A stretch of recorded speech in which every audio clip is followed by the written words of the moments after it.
dem leen jëndi journal L'As 100 francs ngeen am ko partout dans les kiosques ak points de vente ci à un prix très abordable mais également avec des informations très crédibles ak tamit fiables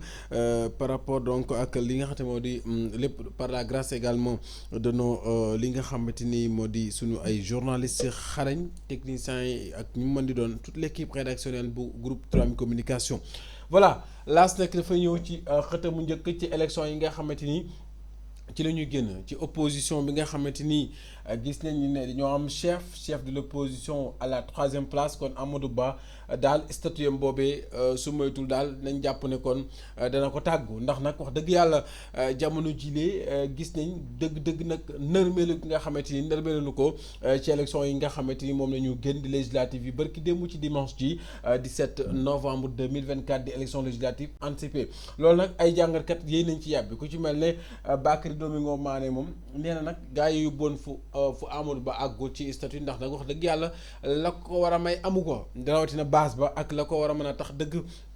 mu am toogu googu statut boobu yëglekaay bi joxaan na kàddu ki nga xamante ni moo di Ibrahima Bakhoum moom it nee na il a été aussi handicapé par l'inexistence d'un appareil politique solide day dëggal kon li Bakary Domingo Mané wax di journaliste également analyste politique waaye ki nga xamante moom moo di kon Ibrahima Bakhoum li mu xam le mooy moom li ko gënoon a gàllankoor nag mooy amul base bu solide ñoo xamante nii li leer na ni li Amadou Ba moo ko moom ci wàllum politique ci base loolu dafa mel ni dafa nax saay l'inexistence boobu mën nañ ko noté waale ci li nga xamante moom moo di kon ñàkk am dooleem ci législative yi yëglekaay bi di L'As kon loolu la xëy fësal ci xëtam mu njëkk waaye tamit bu ñu jugee ci wàllum politique ci L'As daan ci ñëw ci yeneen yëglekaay yi fraude au bac 2024 ñi nga xam ne dañ leen jàppoon ci baccalauréat 2024 ñu doon def wàllum luj mbuuj ak fraude jàppal ne 70 candidats juróom-ñaar fukk ci ay candidats daaj nañ leen di kon ajani ci diirub 2 ans maanaam ñaari at ñoom duñu bokk ci ñuy wut bac kon loolee di musiba naaru laay yëglekaay bi ñëw également ci leneen ci xibaar échec Doudou Wade bokk de Soppi Sénégal ñoom coalition bu demoon ci élection yi waaye dañoo lajj waaye dama xam ne mooy une assemblée avec un seul groupe parlementaire serait une catastrophe ndax assemblée nationale bi duñu àgg ci benn groupe parlementaire kese loolu bu dee dañ cee àgg kon nañ jàpp ne lu ko gën a catastrophique musul am kon loolu bokk na ci li mu xamle ci page 4 pour yëglekaay bi di L'As yëglekaay bi ñu ci échec au Sahel et nouvelle stratégie comment l'Europe devrait reconquérir l'Afrique de l'Ouest loolu tamit bokk na ci yëglekaay bi li mu xam ne mooy lajj gi nga xamante am na ci Sahel ak yan pexe yu bees Europe naka la mën a def rek ba li mu ñàkkoon ci dëndu Afrique mu mën koo jot jiwaat ginnaaw bi nga xam ne gis nañ ay base am jóge nañ ci réew yu bëri moo xam Mali ak et cetera yeneen ni réew en tout cas naka la kon Europe mën a fexe rek ba wutaat ay pexe yu yees di ay stratégie nouvelle ngir mën a conquérir jotaat li mu dabuwaat li mu ñàkkoon ci l'Europe yëglekaay bi di L'As loolu la xam ne ñu daal di laf laaj ci boobu yëglekaay Yacine L'Enquête yëglekaay ñëw ci lu soxal législative yi 2024 l'union manquée de l'opposition ñoom nag ndekete yoo leen dal yépp mooy ñàkk union gu dëggu gu wér ndax les rivalités internes des erreurs de calcul et des problèmes d'ego ont affaibli l'intercoalition face à une majorité organisée maanaam jàppees nañu ne ni ñu ñàkkoon a ànd seen biir ak it këral yi amoon seen biir di ay wujjanteeg buuxante fii ak calculer kenn ku ne di jaay sa moom teg moroom xel affaire yooyu te xel yaa ma gën a xam ak ay jafe-jafe yoo xam ne mbirum jiital maay toog jugal maa fi nekk kii mooy toog loolu jàppañ nañ ne lu leen dal moo leen ko yóbbee ci yële législative ñu ne nag kon bokk na ci liñ tax ne kon manque boobee noonu d'organisation boobee tax na ñoom nag majorité bi ñu waroon a am ak li ñu waroon a amee taxawaay mujjee nag nërmeel avec plus de 130 sièges pour Pastef ndax Pastef ñi ngi naan lu toll ci bu ñu lu muy néew téeméer fanweer ci ay toogum kon opposition bi dafa war a repenser son approche xoolaat doxalinam waaye tamit un signal fort des électeurs en quête de stabilité yëglekaay bi kon loolu la xëy la xam ne donte am na ay yeneen leçons yoo xamante jóge na ci Ismaïla Madior Fall professeur ci législative yi yëglekaay bi L'Enquête biral na koy asit le Témoin yéenekaay ñëw ci législative du 7 novembre yooyu le Pastef écrase la concurrence à Dakar écrase dafa màbbal mi ngi noonu une suprématie à 222 voix contre 92 435 voix pour sàmm sa kàddu 9 9288 pour takku wàllu Sénégal maanaam ñetti kuréel yi dafa mel ne Pastef moom taxawaay bi mu ci am dafa yéeme ndax li mu am ci voix bu ñu ko méngalee sàmm sa kàddu ak ñii di takku wàllu daanaka ñoom ñëpp takk na leen takk gu métti goo xamante ni bu ñu leen gaal wàllu dana du baax si ñoom mi ngi noonu voilà Abass Fall sur le chemin de l'hôtel de ville de Dakar kon dafa mel ne Abass Fall mi ngi ci yoonu nag dem hôtel de ville bu Dakar ndax jàpp nañ ni fi ni nii mooy borom Ndakaaru yaa ngi dégg Abass Fall mi ngi noonu maire bu Sacré-Cœur dévasté par le missile patriote maire bu Sacré-Cœur dañ ko écrasé kon élection yi waaye nag Yacine Moundiaye Cissé ñëw na ci directeur exécutif bu ONG 3D nee na lan moo tax Sonko war a des primature ab laaj la pourquoi Sonko doit rester à la primature mu ne Sonko n'a rien à faire à l'Assemblée nationale où il dispose déjà d'une majorité certaine mu ne lu muy wuti ci assemblée boo xamante ni am na fa majorité boo xamante ni amul nattable kon amul fa taxawaay mu ne la dualité Diomaye Sonko c'est plus une une affaire de personne que de fonction mu ne ñi naan dualité diggante Ousmane Sonko ak Diomaye loolu mbirum diggante nit la laalewu dara ak liggéey bi laalewu dara ak fonction yi ñu occupé ci maanaam au sommet de l'État mu ne le parrainage doit être revu et le bulletin unique prôné yàgg nañ ko wax bulletin unique jël benn bulletin voté ci ak parrainage bi tamit ñu lëj ma jaat ko Moundiaye Cissé mooy wax foofu ci li nga xam te moom moo di ONG 3D fekkaa nañ fii ki nga xam te moom moo di Ismaïla Madior Fall le regard magistral du professeur Ismaïla Madior Fall sur les législatives le triomphe de Pastef c'est la victoire du peuple moo gën nangu dogalu yàlla ba point actu ñëw ci la Sonkomania balaie ses maires malgré les réalisations le phénomène Sonko s'est imposé candidat aux législatives Bart Bamba Fall Mamadou Salif Sow Cheikh Issa Sall Babacar Mbengue ak ñeneen ñoo xamante ni daal ñu ngi ci ay toogu seeni toogu yoo seeni mairie yooyu seen fief Pastef daa ñëw rek loqarte ko màbbal ko ñu ne ils risquent de perdre leur mairie lors des prochaines locales te bu ñu moytuwul locales yi ñu dëgmal daañu ñàkk seeni mairie bu ñu moytuwul bu ñu deful attention Farba Ngom Omar Sarr ak Maguette Sène moom reste maître chez eux Farba moom dëggal na boppam fa mu nekk ca Agnam ca Fouta Omar Sarr ca Dagana Maguette Sène moom daanaka moom it diggante Gossas ak Mbour lépp la tabula rasa tribune yëglekaay ñëw ci li nga xam te moom moo di kon coowul wàllum assemblée nationale ak président ba Birahim Seck bu forum civil daal na ci ñëw am ci lu mu wax mu ne on veut un président qui redore l'image du Sénégal maanaam joxaat xar kanamu Sénégal gi mu méngool mu ne quelqu'un qui saura répondre aux attentes du pouvoir et de l'opposition au bénéfice des citoyens koo xamante ni noppi na ngir nag xool li état bi pouvoir bi di xaar ci moom mu xam ko waaye tamit opposition bi naka lay fexe rek ba tamit am taxawaay ci kanamu askan bi mu ne traditionnellement les Sénégalais ont une très mauvaise perception de leur assemblée ndax nag ci aada Sénégal mosuñu jox gëdd assemblée nationale jàpp nañ ni xasante gajjante xuloo xusiwante tamante dëmm xaxarante yooyu moo fa am alors que war nañu tëggaat suñu assemblée boo xamante ni dana am taxawaay gu mucc ay rawatina 15e législature bi waaye nag ci législative bu 2024 bi 17 novembre bi dafa am ay laaj yu jóge ci ñenn jëm ci ñi nga xamante ni ñi ngi woon ci langue politique ba pare absenté ñu ne Macky ak Karim une tête de liste qui ne bat pas campagne ni ne vote est une curiosité politique waaw xam nga loolu teguwul fenn jàpp nañ ne moom Macky Sall ci WhatsApp bi la doon campagne yi Macky Sall ñëwul Fatick voté si donte doon nañu wax ay jet privé yu wàcceek dugg fee génn fee en tout cas les transhumants du Fouta n'ont été d'aucun support au Pastef apport autant pour moi ñi jóge woon Fouta mabbeeku wuti woon ci Pastef ñoom nekk ñoom rek a dem waaye si ñu àndal demuñ Yacine ñu dem ci beneen yëglekaay lii quotidien ne lii lañ leen di biral ci ñi war a dem législature bi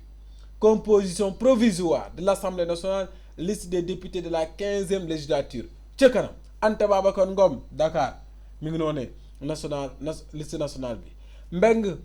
Faye Pastef Mbène Faye Pastef national tamit liste nationale 13 Faye liste nationale Farba Ngom départemental Maguette Sène liste nationale Abass Fall départemental Amadou Diallo Adama Diallo mooy maire Gossas liste départementale Cheikh Oumar Anne liste nationale Cheikh Ahmed Tidiane Youm liste nationale mi ngi noonu Cheikh waaw noonu waaw noonu la Thierno Alassane Sall ci liste nationale Adama anamu Tandiagora moom santam bi neex na de moom mi ngi noonu ci liste départementale la moom tamit donc ñii nii mooy ñi nga xamante ni ci tënk daal ñoom ci assemblée nationale am nañ fa ay député maanaam dañ ko beral nii rek maanaam kenn ku ci nekk ci secteur razzia de Pastef échec de l'intercoalition ces errements qui ont perdu l'opposition Yacine ñu dem source A jox ñu source bu leer ci lu jëm ci li nga xamante ni moo di Yacine kilim bi war naa seet tàng na de seen yaa ngi santi tàngaay bi wala mi ngi ñëw tuuti voilà tuuti Amadou kilim bi ñëwul de ñu waxaale dàq gi naan waxaale suñu soxla waaw waa na foore prochain bureau de la haute cour de justice tout sur sa composition waaw gars yi moom teel nañoo te haute cour de justice de gars yi nañ prochain bureau de la haute cour de justice tout sur sa composition selon la loi organique les membres de la haute cour de justice devront être installés un mois après l'installation de la nouvelle Assemblée nationale. Depuis l'affaire Idrissa Seck en 2005, les membres de cette juridiction n'ont jamais été renouvelés par le défunt régime. Malgré les dispositions de la loi organique, la haute cour de justice se compose du président de la dite cour, du premier président de la Cour suprême, de 8 juges titulaires et leurs suppléants qui sont des députés élus par leur pairs. Même si dès leur élection, les juges titulaires et les suppléants prêtent serment devant l'Assemblée nationale, article 3, ils peuvent toutefois être récusés s'ils ont des parents ou alliés non accusés jusqu'au 6e degré en ligne collatérale. Hein? Maître Abdoulaye Tall et le procureur Alioune Ndao pourraient faire partie du prochain bureau. gars yi nag nee nañ dañ doon wax ni mu war a tëggoo composition prochain bureau bi bu ñu sukkandiku ci loi organique bi mooy membre yu cour boobu noonu dañ leen a war a installer bu ñu amee weer ginnaaw bi ñu amee assemblée bu yees ñu ne depuis ci atum 2005 ci mbiru Idrissa Seck membre yu kuréel googee mosu ñoo yeesal seenu tooguwaay donte nag loi organique moo ko tënk ci li ñu ko war a yeesalee ñu ne haute cour de justice boobu noonu nag dafay am président bu ko jiital ci boppam am président bu cour suprême bu ci bokk am juróom-ñetti juge yoo xamante ni dañuy titulaire la ñuy doon ak ñu leen di suppléer te ñooñu sax di leen suppléer ay député la ñuy doon te seeni naataangoy député ñoo leen di tabb ñu même bu dee donte ci seen tabbin googee juge yooyee di titulaire yooyee ak suppléants yi dañoo waat ci kanam assemblée nationale mën nañ sax yenn saa ñu daal di leen di maanaam bañ récuser leen bu fekkee ne dañoo am ku ñu jegeel ci kenn ku ñu war a àtte wala ku ñu tuumaal war koo àtte loolu la ñu xam ne fii ñu ne nag ci jeexal maître Abdoulaye Tall ak kii di procureur Alioune Ndao nag njort nañ ci ëllëgu bureau bi ñu bokk ca loolu la yëglekaay bi xam ne Yacine. le quotidien yéen kaay bu Madiambal Diagne bi urgence à la prochaine assemblée. Le budget nouveau projet il permettra de connaître les orientations économiques et politiques de l'État li ñuy wax fii yëpp jël nañ nangami député gagné nañ fee wax ji yëpp urgence bi mooy ñu voté budget bu yees peq projet bi tamit ñu xam fan la jëm peq réew mi tegu ci ay orientations économiques ak politique de l'État du Sénégal loolu la ñuy xaar urgence la les éco yëglekaay yaa si ñëw ci mi ngi noonu plus de 2924 hectares de terres agricoles inondées waaw mi ngi noonu mu ne malgré les lâchers d'eau font mal à l'agriculture sénégalaise Dagana Lac de Guiers Matam Podor Bakel ñooyu yëpp gis nañ bu baax a baax njeexantal yi nga xamante am na ko ci wàllum gàllankoor ñu ne nag baisse drastique des financements ñàkk nañ tamit ay financements impact particulièrement désastreux sur la culture risicole kon mbirum ceeb mii ñi nga xam dañoo bëgg ceeb nañ jàpp nañ ceeb am na kon ay gàllankoor yu ci am Yacine ñu dem ci libération yéen kaa ñëw ci l'État récupère les 1 000 m² offerts à Ron Yefe, hein? Immeuble situé au numéro 37 de l'avenue Pasteur, villa numéro 6 du quartier Stèle Mermoz. Immeuble situé au quartier Fan Résidence vers David Diop. Plusieurs biens de l'État, cédés sous forme de baux emphytéotiques, ont été aussi récupérés. waaw l'État daal mi ngi kon littoral bi li mu ko waxee mu ngi koy gëm dëggal ba tey ci koo xamante daal 1000 milliards 1000 m² yi bëri na de. ci ah ah 10 000 waaw teel 10 000 m², mais ça c'est grave yoo xam dañ koy joxe nii ci ay titre bail ah non gars yi la rek ñoom la rek xonq nopp yi la rek Macky Sall la moo jëloon ñooñu rek jox leen réew mi Macky Sall moo jëloon ñii rek jox leen réew mi ba pare dem génn réew mi.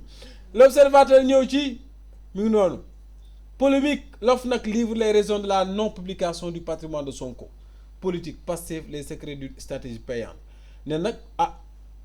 OFNAC nag nee na moom wax na li tax Sonko wanewul patrimoine loolu nag bu ngeen ubbee L'Observateur ci xëtum ñetteel ba ak ñeent ngeen ko xam. Abdoulaye Wade un corps sans vie.